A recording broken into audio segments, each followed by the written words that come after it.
Hey guys, welcome back, and for this video I'm going to show you how to show or display that you're listening to Spotify on Discord.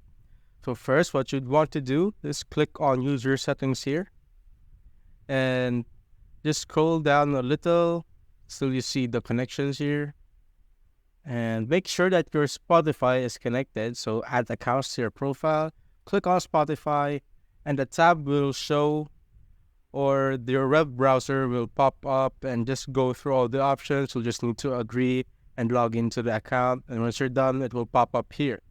As you can see, I've just added my account, and make sure that you turn these two options on: display on profile and display Spotify as your status. And you can now open your Spotify and go play any song that you want. So as you can see, just play any song. Once you've played the song, you can now see that you're playing that song, or it's displayed on your profile.